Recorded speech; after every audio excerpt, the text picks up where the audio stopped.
Buenos días, estimados estudiantes. El día de hoy, continuando con los temas del curso de historia, nos toca ver el tema número 4, denominado el periodo intermedio temprano. Siguiendo la secuencia de la periodificación de John Rowe, que dividió la historia del Perú antiguo en lo que llamamos horizontes e intermedios, hoy día estudiaremos, después de haber estudiado la clase anterior, el periodo llamado primer horizonte o también horizonte temprano, donde estudiamos lo referente a la cultura chavín y también la cultura paracas, continuando con el lineamiento de las culturas que fueron apareciendo después de la, vamos a llamarle, de la pérdida de importancia, cierto, de la decadencia de la cultura chavín, van a aparecer las famosas llamadas culturas regionales. Entonces, para ello vamos a estudiar las características que tiene el periodo llamado intermedio temprano. Entonces, empecemos por el punto número 1, que se le llama el concepto de intermedio temprano. ¿Qué es el intermedio temprano? Bueno, el intermedio temprano es un periodo, ¿cierto?, del Perú antiguo, el cual se le coloca cronológicamente entre los años 200 a.C.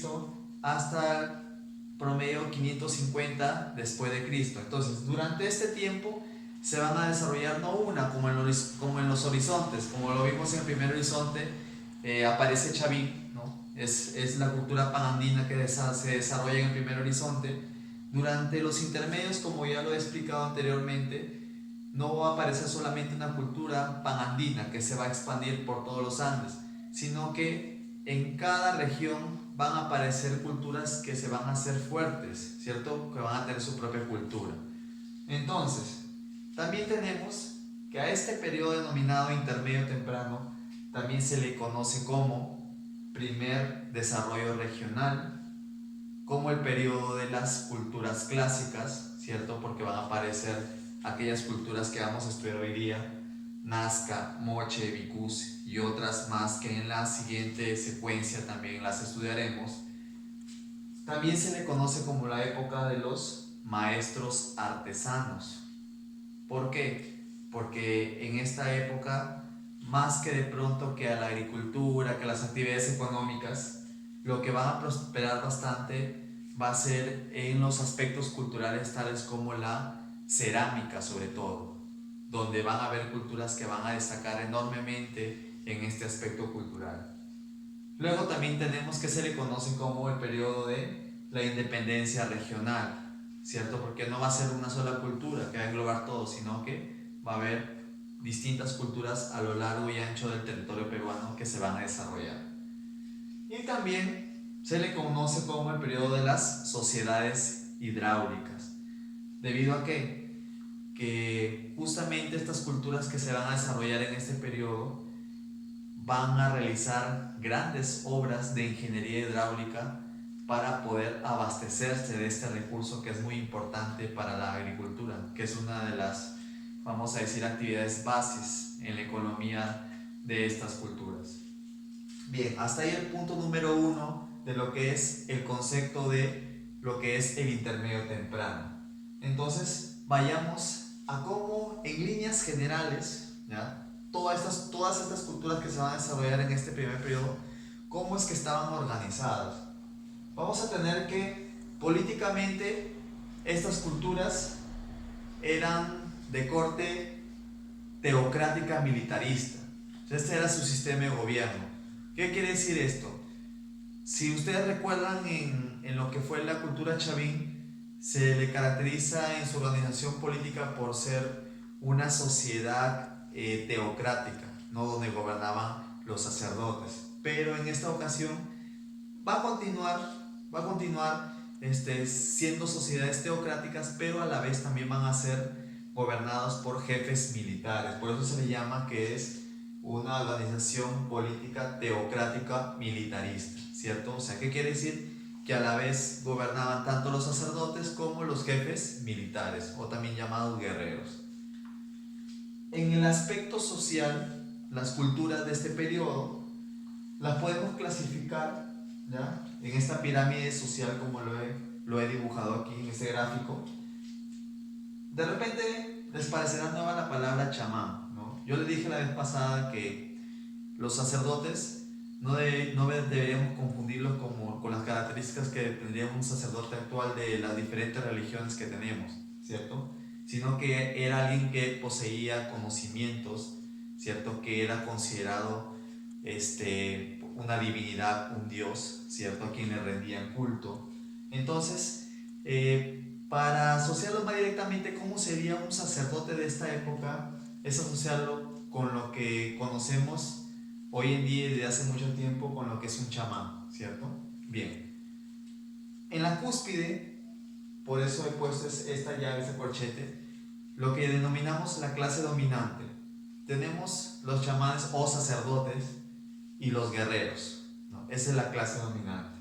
Luego le sigue la clase dominada, que vendrían a ser los artesanos y finalmente los campesinos. En el aspecto económico, las culturas, su actividad económica primordial o básica va a seguir siendo la agricultura, ¿ya? No olvidar estas características principales del periodo llamado intermedio temprano. Bien, entonces pasemos al punto número 3, donde vamos a estudiar estas culturas. O sea, básicamente, ¿qué podemos decir en conclusión de todas las culturas que se van a desarrollar en el intermedio temprano? Que van a ser culturas que se van a desarrollar en un núcleo regional, en un departamento en específico, donde cada una de estas culturas va a tener sus propias características, vamos a decir, de tradición, de cultura. ¿Por qué? Me refiero, por ejemplo, me puedo referir que van a realizar su propia cerámica con su propia iconografía que las va a diferenciar del resto. O sea, no sucede como en Chavín, donde Chavín, al expandirse por todo el territorio que se expande Chavín, todos estos lugares van a seguir, van a copiar la misma, van a tener la influencia que tuvo de Chavín en las demás regiones. No, aquí vamos a tener que cada cultura, que cada región en su región va a tener sus propias características, tanto políticas, sociales como económicas, hasta inclusive religión.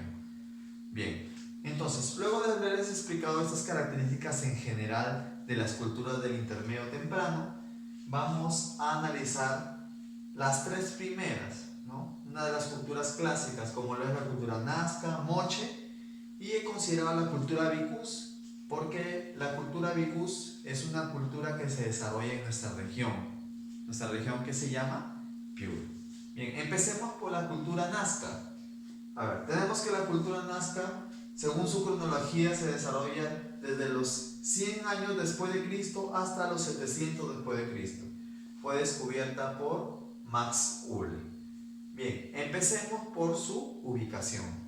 La cultura Nazca la ubicamos en el valle del Río Grande, que queda en la provincia de Nazca, en el departamento de Ica, ¿no? Como vemos, Ica es un departamento que se encuentra en la parte central de nuestro país, del Perú. Específicamente, el departamento está al sur de Lima. Bien, entonces ubicamos a la cultura Nazca en el departamento de Ica, en la parte central del Perú. Ahora, cuya capital de esta cultura tenemos a la ciudad de Cahuache, de una ciudad importante, la capital del desarrollo de la cultura Nazca. Ahora, debemos entender que la cultura Nazca no solamente se desarrolló en el Valle del Río Grande, en Nazca, sino que también en los valles de los otros ríos del Valle del Río Chincha, del Valle del Río Ica, también se va a expandir todo lo que conocemos acerca de la cultura Nazca. Bien, continuando con la organización política. Como lo mencioné inicialmente, la organización política es teocrática y militar. ¿Por qué mencionamos también ese aspecto? Sobre todo es importante en la cultura Nazca el aspecto militar, porque en la cultura Nazca los arqueólogos encontraron lo que se conoce como las cabezas trofeo.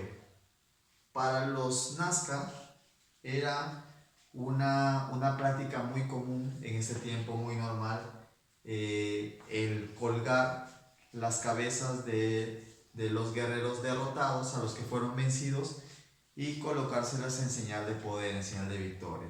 Ahora, en este caso, esta práctica que realizaban los Nazca, los guerreros Nazca, consistía en las cabezas reducidas. O sea, estas cabezas las reducían de tamaño hasta el punto donde se las podían colgar, ¿cierto? Como en este caso, como trofeos de guerra, podríamos decir.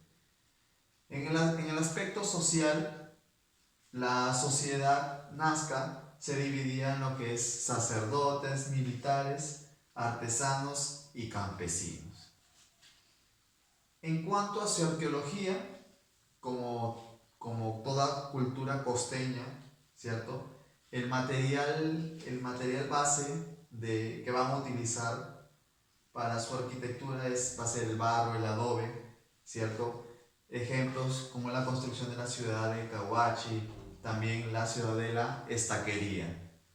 Bien, en cuanto a huacas, que tienen que ver con el culto religioso, tenemos la huaca de la Lora y paredones. Ahora, es en este punto, en este aspecto cultural, ¿ya?, donde van a destacar los Nazca.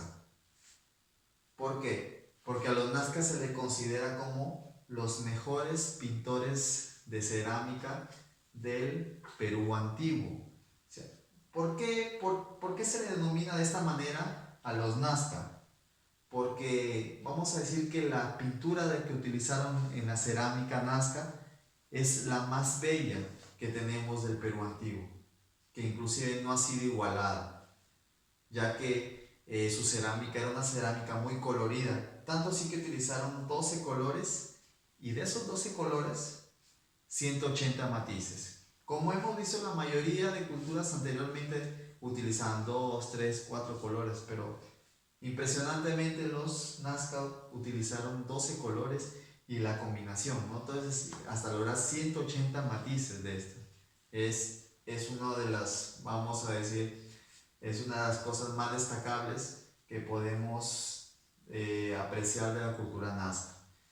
Dentro de las características de su cerámica, aparte de ello, tenemos la técnica del horror al vacío. ¿En qué consistía esta técnica?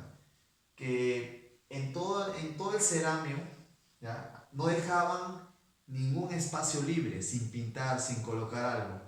¿Por qué? Porque en este caso la práctica horror al vacío significa dejar completamente todos los espacios, vamos a decir, utilizados, sin dejar ningún espacio libre. En eso consiste la técnica del horror al vacío. Ahora, con respecto a la forma que tenía mayormente la cerámica Nazca, era una forma globular con 2 picos azapuente. Entonces, hasta ahí vamos con lo que es la cerámica. Pero también, como toda cultura de intermedio temprano, va a destacar en lo que es la ingeniería hidráulica o las obras hidráulicas. ¿Para qué van a estar? ¿Con qué fin tienen estas obras que hicieron los Nazca? Para la agricultura, como lo he mencionado anteriormente, ¿cierto? Debo mencionarles que geográficamente el departamento de Ica, la región de Nazca, es una región muy árida, muy seca. Podríamos decir que es una de las zonas del continente americano y del mundo, una de las zonas más áridas donde se presentan poca cantidad de lluvia. Y los pocos ríos que existen en esta zona, que son aproximadamente 10 ríos, los 10 ríos que existen son de régimen irregular. ¿Qué quiere decir esto? Que solamente tienen agua ciertos meses del año durante los periodos de lluvia, pero después el resto del año los ríos están completamente secos. O la mayoría de los ríos de la cuenca hidrográfica de Ica, ¿ya?, son ríos que una parte de su trayecto, ¿ya?, lo recorren por encima de la superficie, pero luego estos ríos se van hasta las capas freáticas, ¿no? En este caso se van hacia el subsuelo. Entonces, debido a esto, debido a la falta de agua, a la falta de lluvias, ellos tenían que buscar la forma de conseguir agua para subsistir, ya que hablábamos de una economía prácticamente de subsistencia, ya que ustedes saben que todo inicia y termina con el agua, ¿no? Y esto es algo más, esto es tan impresionante que justamente debido a esto van a realizar unas, vamos a decir, unas construcciones, un arte que justamente está ligado con esto, con el agua. Bien, entonces, las ingeniería, en el caso de las obras de ingeniería hidráulica de los Nazca, tenemos que tenían que construir para llevar agua hacia, en este caso, sus cultivos, sus tierras cultivables. Tenían que construir canales y acueductos, ¿no? En este caso, los que llaman, por ejemplo, estos acueductos los conocemos como puquios, ¿no? Los puquios que vendrían a ser como pozos, ¿ya? Pozos de agua que son obras tan magníficas, hechas desde esta época, imagínense, entre 100 después de Cristo y 700 después de Cristo, hasta el día de hoy, se siguen utilizando. Hasta el día de hoy, estos canales, estos acueductos llevan agua a los pueblos que aún existen en la zona de lo que es Nazca, Ica, ¿cierto? Se siguen utilizando. Bien, es impresionante nuestras obras como a pesar del tiempo han perdurado todavía y se siguen utilizando. Un ejemplo de estos canales, de estos productos tenemos por ejemplo en Pangaraví, en Arcona, en Mayorí.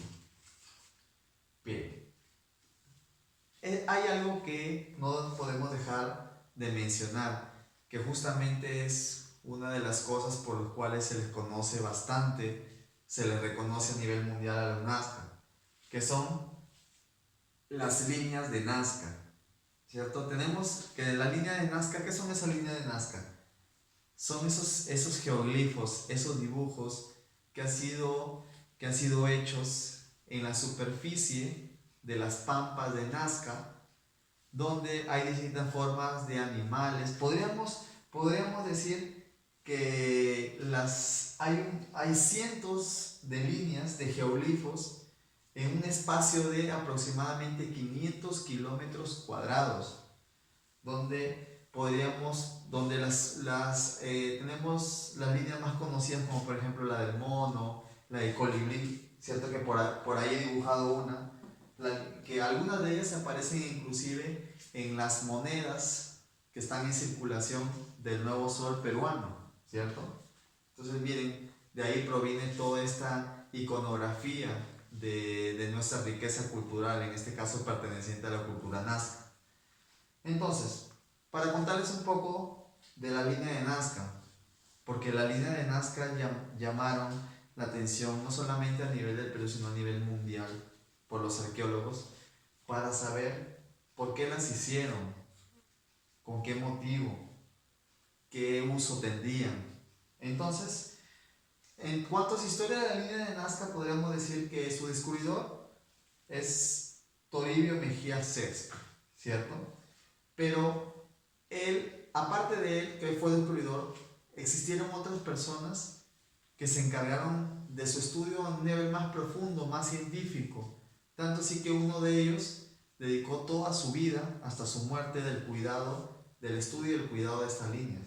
Entonces, cabe mencionar lo siguiente. Por ejemplo, a María Reiche, ¿cierto? La dama del desierto le conoce. Entonces, María Reiche, esta arqueóloga, dedicó toda su vida, hasta el momento en que falleció, en cuidar y preservar esta línea de Nazca. Ahora, no solamente María Reiche, sino Paul Kossoff y el arqueólogo peruano Isla y Reindel y el arqueólogo alemán Reindel. ¿Por qué he mencionado esto? Porque en cuanto a las preguntas del para qué o el por qué, con qué motivo están hechas la línea de Nazca, qué son la línea de Nazca, entonces hay muchas teorías en cuanto a la línea de Nazca. En el caso de María Reiche, ella propuso que la línea de Nazca, en este caso, era un calendario astronómico, ¿cierto? Era un calendario astronómico que consistía en ver, por ejemplo, las fechas para cultivos, por decirlo así, como un calendario agrícola. En el caso de Paul Kosov, ¿no? Paul Kosov, él propuso pues que la línea de Nazca era como un zodiaco, Nazca, así como los signos del zodiaco que podemos conocer en lo que es en la cultura occidental. Para Paul Kosov se trataba de un zodiaco, ¿cierto? Pero estas teorías, con el avance de los estudios, más adelante a finales de la década de los años 90, con los estudios del arqueólogo Isla y el alemán Reindel, vamos a decir que echaron por tierra esas teorías. Tanto así que les mencionaría que hay una teoría que nos dice, no solamente los científicos, los arqueólogos se atrevieron a dar teorías acerca de lo que son la línea de Nazca, sino que también hay gente aficionada, amateur, que también se lanzaron por ahí a decir con qué motivo estaban hechas esta línea de Nazca. Tanto así que algunos dicen que la línea de Nazca son una pista de aterrizaje extraterrestre, ¿no? Imagínense hasta dónde llegaron esas teorías. Bien, pero entre las distintas teorías que se manejaron acerca de la línea de Nazca, hay algo que sí debo mencionarles. Las líneas de Nazca son tan grandes que la mayoría de ellas, son observables solamente vía aérea, ¿no? Ya sea por un helicóptero, un avión. ¿Por qué? Porque si uno está parado encima de ellas, solamente vemos como caminos, como surcos, pero no nos daríamos cuenta que estamos en medio o encima de un geoglifo, ¿no? Entonces, ahora cabe destacar que no todas las líneas se ven desde, vamos a decir, desde una cierta altura, sino que hay algunas también que han sido hechas en las cuestas de los cerros, ¿cierto? Donde sí se puede observar a simple vista, como por ejemplo el Candelabro y otros geoglifos más. Ahora, entre los estudios acerca de esta línea de Nazca, también debemos decir que no todas fueron hechas durante el periodo Nazca, donde se desarrolló la cultura Nazca, sino que son anteriores a este periodo. Si ustedes recuerdan, entre las culturas que hemos estudiado anteriormente, una de ellas que se desarrolla en el departamento de Ica es la cultura Paracas, ¿cierto? Entonces, durante el periodo de la cultura Paracas, sobre todo Paracas Necrópolis, también tenemos geoglifos que datan de ese periodo. Bien, entonces les hablaba de la teoría, la última, la que echó por tierra, por decirlo así, la teoría de Maria Ricci y Paul Kosov, es la de Isla y de Reindel. ¿Qué nos dijeron estos arqueólogos acerca de la línea de Nazca?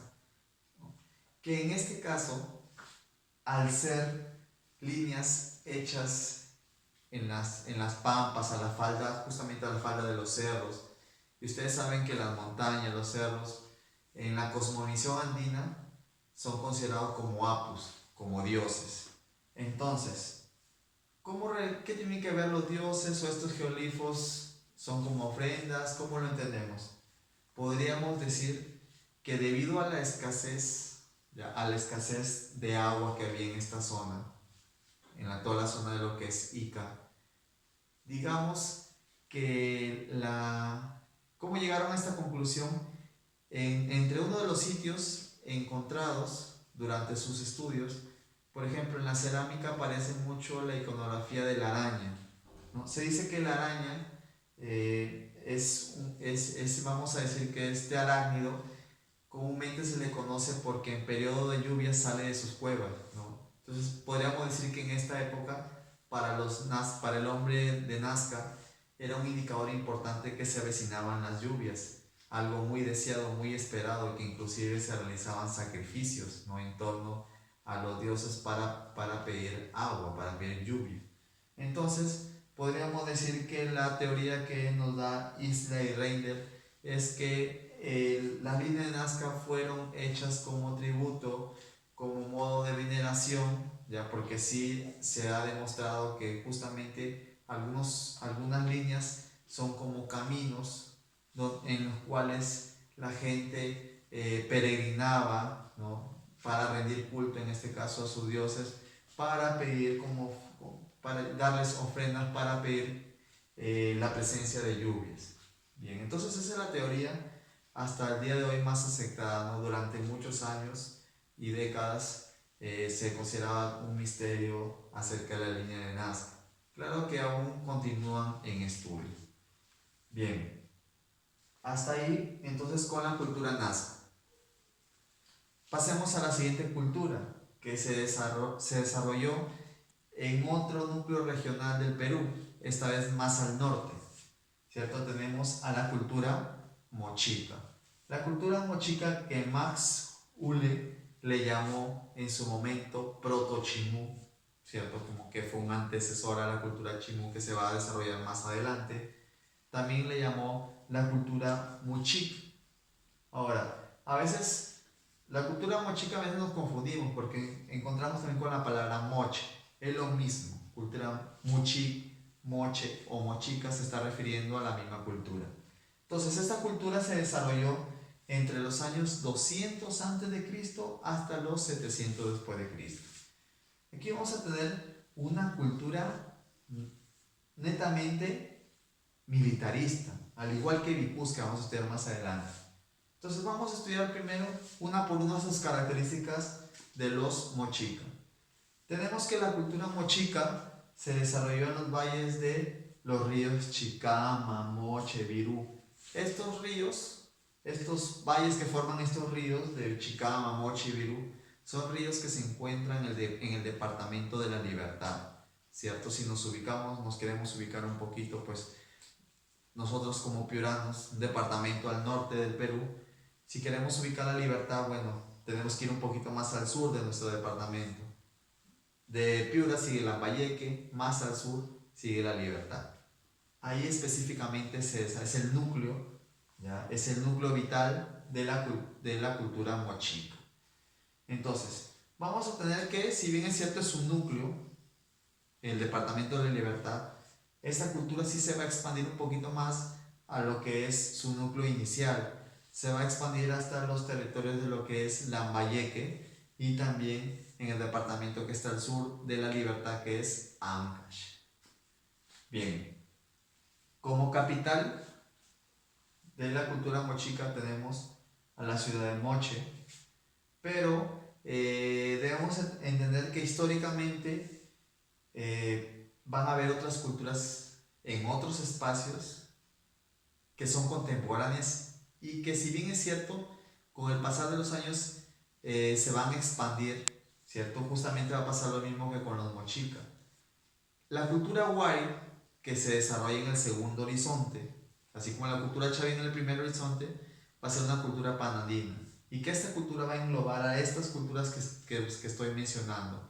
Las va a hacer formar parte de esta nueva cultura.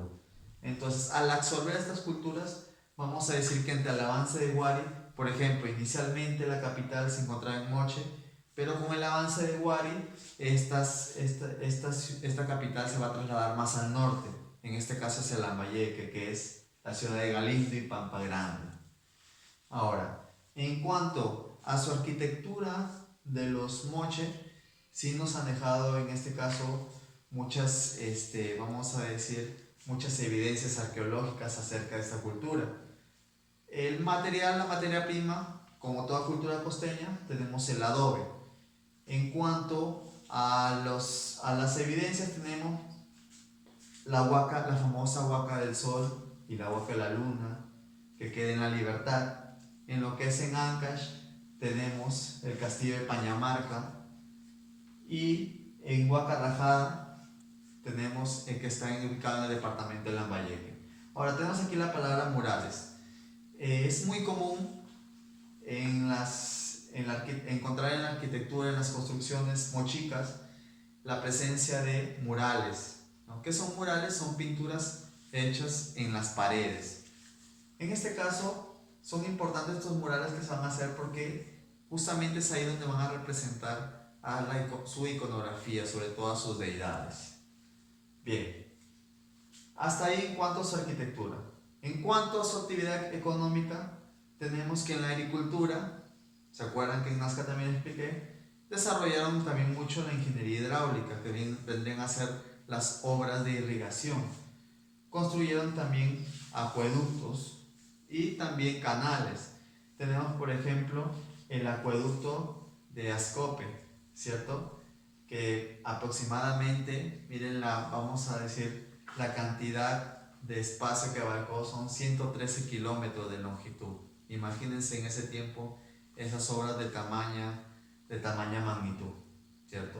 Y como les digo que hasta el día de hoy muchos de ellos se siguen utilizando, siguen existiendo, para que vean la calidad, la importancia de estas obras en aquel tiempo hasta el día de hoy. Luego, en cuanto a sus actividades económicas, no solamente la agricultura se desarrolla en los moches, sino también es importante la pesca. Justamente si ustedes van a La Libertad, ¿cierto? Lo que es Trujillo y las playas de este departamento de La Libertad, van a encontrar en sus playas unas embarcaciones muy peculiares que están hechas de totora, que es una especie de paja, ¿cierto?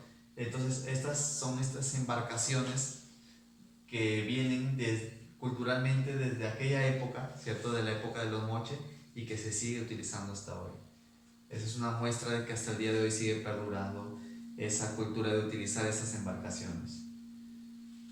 Bueno, luego tenemos en cuanto a su organización política, que aquí va a ser una organización política y social muy estratificada, muy clasista. ¿Por qué? Porque, por ejemplo, tenemos que el rey principal, como les he mencionado, estos valles de estos ríos están en distintos lugares del departamento de La Libertad. Entonces no es un solo lugar, sino que podríamos hablar de varios reyes, varios gobernantes. Entonces, el principal de todos estos valles, el rey principal moche es el Siequish. Ahora, luego del Siequish, ¿quiénes están? ¿No? ¿Quiénes están luego de la cabeza, que es el Siequish? Están los Alae, que son los reyes que están supeditados al Siequish, que pueden ser los gobernantes de otros valles, ¿cierto? Del departamento de La Libertad. Ahora, he mencionado, por ejemplo, tengo aquí el señor de Zipán. ¿Por qué? Porque el señor de Zipán, en este caso, es un gobernante muy conocido y reconocido a nivel mundial, ¿cierto? Tenemos las tumbas reales de Zipán, que es vamos a decir, que es un centro arqueológico muy importante. Es más, hay un museo en Lambayeque donde se muestra, en este caso, cómo es que la historia, en este caso también nos muestra las características del señor Zipán, de este gobernante. Podríamos decir el alcance que le doy, bueno, fue descubierto por Walter Alba, y fue una de las primeras tumbas mejor conservadas, intactas, porque debo mencionarles que uno de los enemigos de la conservación de la cultura, unos enemigos de la arqueología peruana, es la presencia de los famosos huaqueros. Estas personas que inescrupulosamente hacen excavaciones ilegales para robarse, porque esa es la palabra, robarse para poder vender lo que es cerámica, orfebrería, todo esta evidencia muy importante que permitiría, vamos a decir, explicarnos mejor o más, en este caso, de cómo vivían las culturas de este tiempo, ¿cierto? Que es al robarse y al venderlos a distintos compradores, es parte de la historia que se pierde. Bien. ¿Qué más podríamos decir acerca de la organización política? Del Siequish, el Ezequiel, el Alaec, el señor de Zipán, como les mencioné, era un Alaec, un gobernante. Luego le siguen los sacerdotes, finalmente los guerreros, el pueblo y los esclavos. Aquí cabe mención esto de los esclavos, ¿no? Al ser una sociedad militarista, una cultura militarista, vamos a ver que la presencia de esclavos era muy común al ser un pueblo guerrero, al ser un pueblo militar. Entonces, estos esclavos eran... ¿Cómo es que se convertían muchas de estas personas en esclavos? Pues ustedes saben que a veces la lucha, las guerras entre entre una tribu u otra, siempre van a estar un grupo que van a ser los vencidos. Y entre esos vencidos son los que posteriormente se van a convertir en los esclavos. Bien, hasta ahí la organización política. Luego, continuando con otro punto de los moche, tenemos por ejemplo la cerámica, que al igual que los nazca, los moche también no van a destacar en cuanto a la pintura de sus cerámicas, pero sí podríamos decirle que los moche fueron los mejores escultores del Perú precolombino, ¿cierto? ¿Por qué? Porque la forma, la escultura que aplicaron los moche para su cerámica es muy bella y es tan distinta que, por ejemplo, como ejemplo podemos destacar los huacos retrato, ¿ya? Que en este caso consistía a ceramios que representaban caras o rostros distintos, por eso se llamaban huacos retratos. O sea, no era una cerámica de un rostro que era el mismo para todos, ¿no? Sino que era como si hoy en día hiciéramos una pintura, un retrato de alguien en especial. Lo mismo era con los llamados huacos retratos, ¿cierto? Eran caras y figuras diferentes. Bien, aparte de los huacos retratos también tenemos una muestra de la cerámica moche, los huacos eróticos. Los huacos eróticos que representaban en este caso lo que tiene que ver la sexualidad, las actividades cotidianas de los moche.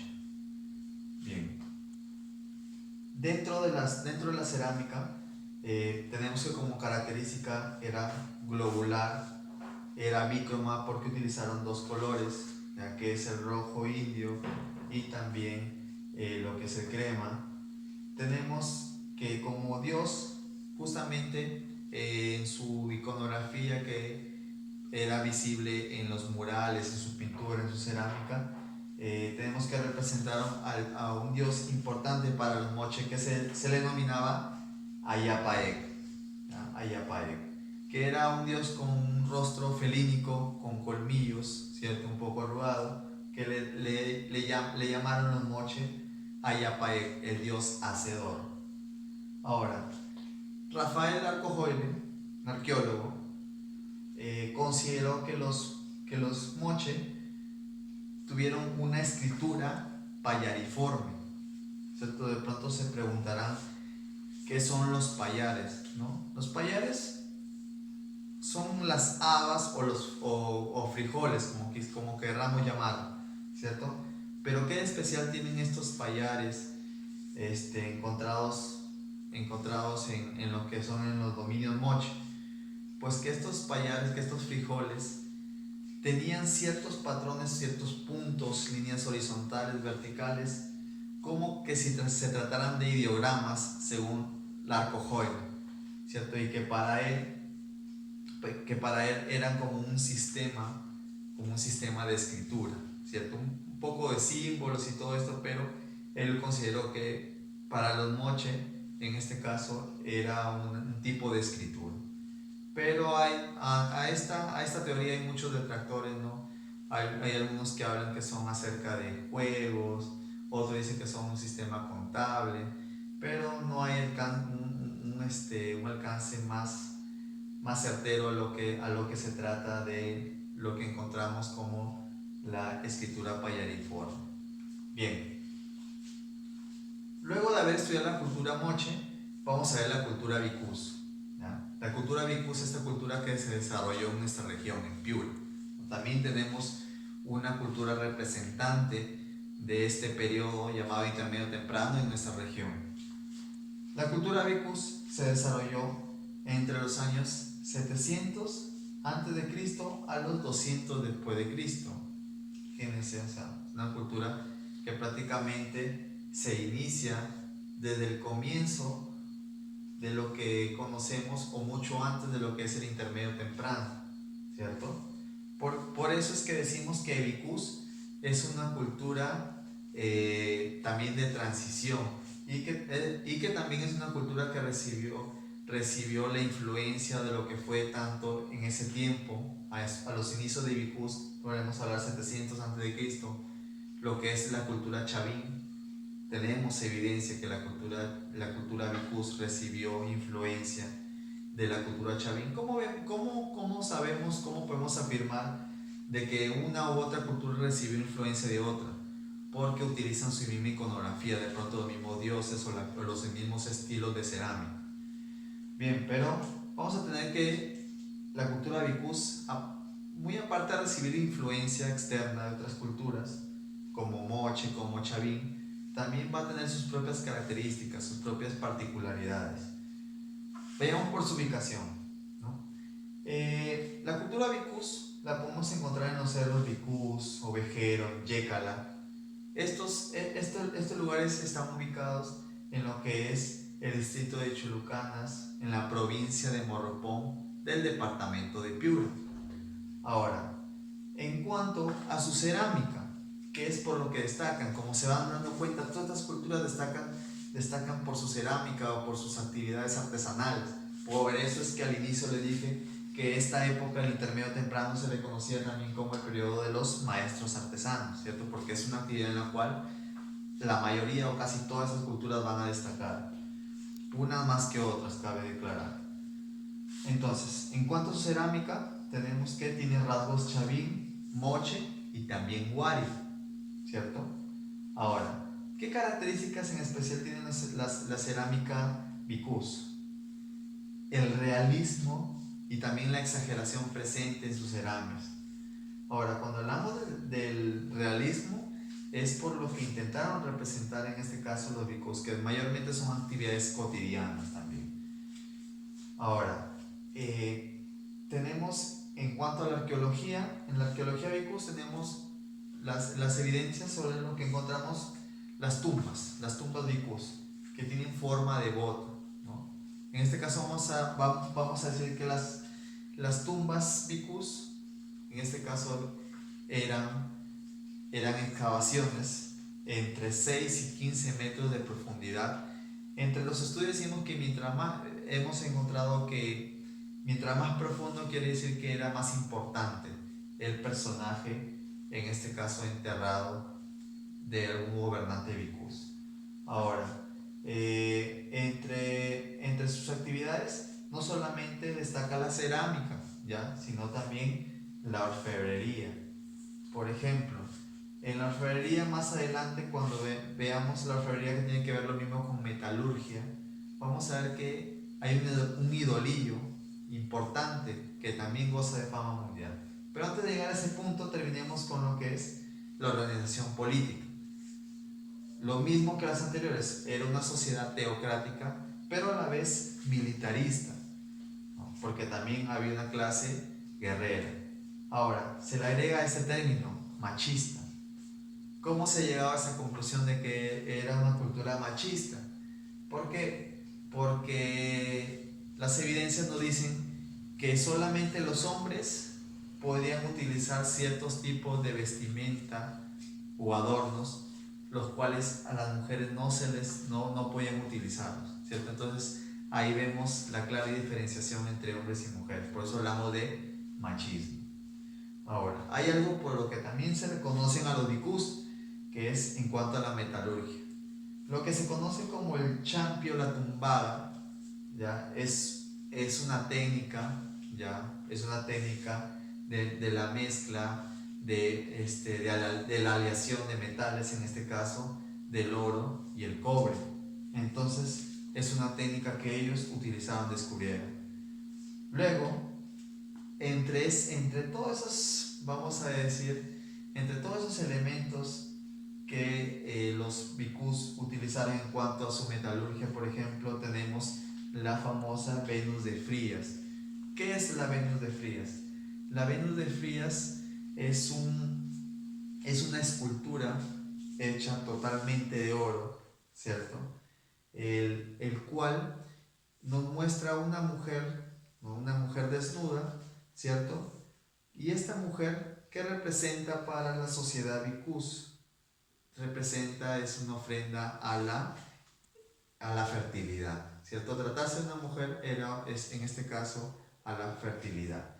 Ahora, según los estudiosos, por ejemplo, Luis Guillermo Lumbreras nos dice que este idolio, la Venus de Frías, esta pieza de orfebrería Vicus, fue traída del norte, vamos a decir, del norte sudamericano, o sea, no específicamente de Perú, sino de Colombia, ¿no? Pero Kaumandoy nos dice que no, se trata de una pieza hecha por los Vicus con influencia de las culturas colombianas, ¿no? Y también ecuatorianas. Vamos a decir, por las formas, por la técnica utilizada en la construcción del idolio de Frías. Bien, chicos, entonces hasta aquí ha sido lo que son las primeras culturas del intermedio temprano. La próxima clase continuaremos con las siguientes culturas que se desarrollaron también en este periodo. Bien, entonces espero hayan comprendido, hayan aprendido sobre todo un poco más acerca de las culturas del intermedio temprano. Muy bien, eso ha sido todo, muchachos, por hoy. Nos vemos en la próxima clase. Cuídense. Saludos, muchachos.